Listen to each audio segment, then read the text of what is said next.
Alright, hello everyone. So I've been looking forward to recording this, but I didn't quite know when to do it, and I presume this is a good moment given that we've just recorded a video talking about Zambia's the conversion from Christianity. So I thought this might be a good moment to talk about this. In this video I'm going to talk about 5 reasons why I am against religion. So let's get started. My first reason is that religion closes your mind. It firstly closes your mind to evidence. So if some evidence is discovered for something and it contradicts someone's religious beliefs, they will probably disregard it or they won't accept it. I think that's very sad because that means that you're so indoctrinated that you just cannot accept that your religion or your viewpoints might be wrong. So you're not really looking for the truth. Then it also closes your mind to changing your mind, in the sense that you cannot tolerate that different people believe different things, or that your religion, as I said before, might be wrong, but in the sense that you won't listen to other people and you won't ponder over what you believe. Not only does religion close your mind to evidence, but it also closes your mind to yourself. That means you cannot think, you cannot doubt, you cannot think for yourself. Does that make sense? You can't, because you've been taught that if you do that, you will go to hell, you will burn, God will punish you. So you're afraid of thinking for yourself, and I do think that's an awful thing.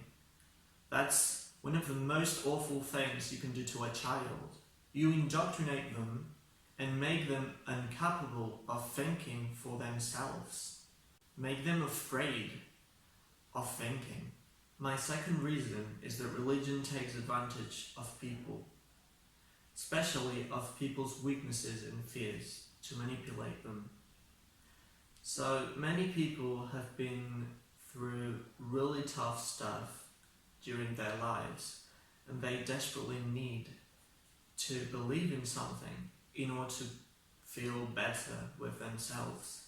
That's something normal. And religion takes advantage of that. Christianity, for instance, promises you a heaven. You'll be happy forever. You'll see your loved ones. So it really is appealing, and some people might prefer to believe in that than actually thinking that's not true, because ignorance is bliss a lot of the time. So religion takes advantage of that and controls people, manipulates them into believing nonsensical stuff. My third reason is that religion teaches people to be satisfied with nonsensical explanations of how the world was created or how the universe came into existence using myths. Because of this, a lot of religious people think that myths and scientific explanations have the same weight, and that is absolutely not true. I mean, that's just ridiculous if you think of it, because they are willing to believe a myth that has zero proof, it has no proof whatsoever, and they're not willing to accept that evolution, for instance, has a lot of evidence that supports it. I think that's very dangerous, because you make people believe that myths and scientific explanations with evidence have the same weight. I've even met people that disregarded what scientists say about evolution, for instance, because they wanted the creation myth to be true. And I think that's very sad too, because you're believing in a book with zero evidence rather than in a person that studied, has a PhD, and knows what they're talking about. I think that's one of the things that make religion really pernicious and really dangerous for people. It basically eliminates the willingness of people to think and be rational. My fourth reason is that not only does religion make people unwilling to question things and think for themselves, but it also isolates them from the world.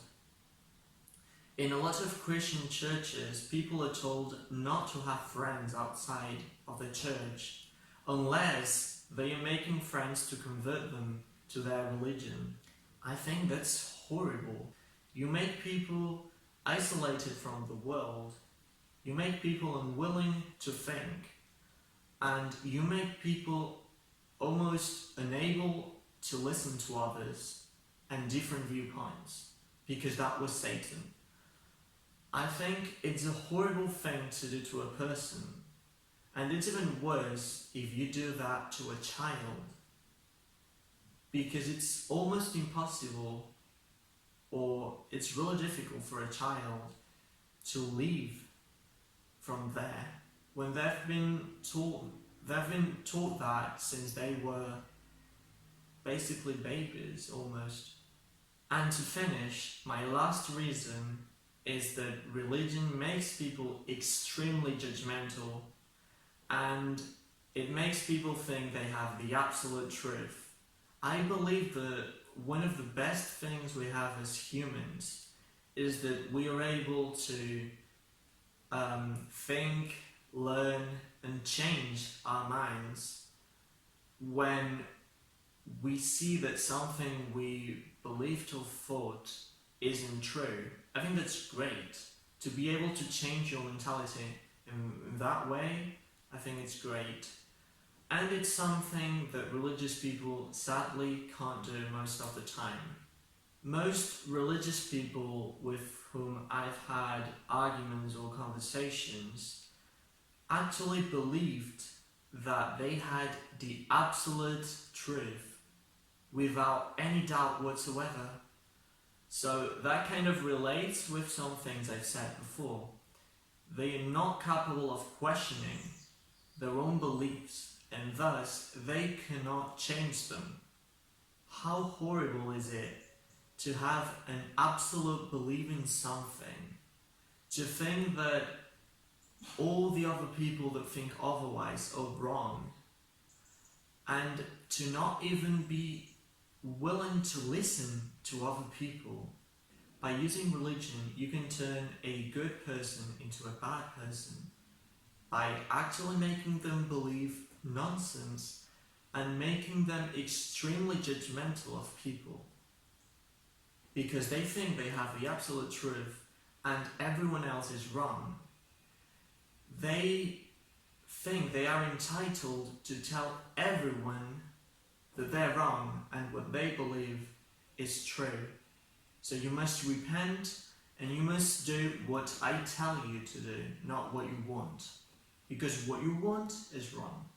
In short, religion closes your mind, makes you unable to think, makes you unable to change your opinion, to listen to others, and to even think for yourself. And the worst thing is that it does this to little children. I am sure that if religion was taught once a child is old enough to think for themselves, virtually nobody would believe it. That's the reason why religious people indoctrinate children to believing their nonsense. Thanks for watching this video. I hope you found it interesting. And if you have a different opinion from mine, you can leave it in the comments and explain me why. That's what having an open mind is all about. Being able to accept that not everyone thinks the same way and that we can all have different opinions. Bye.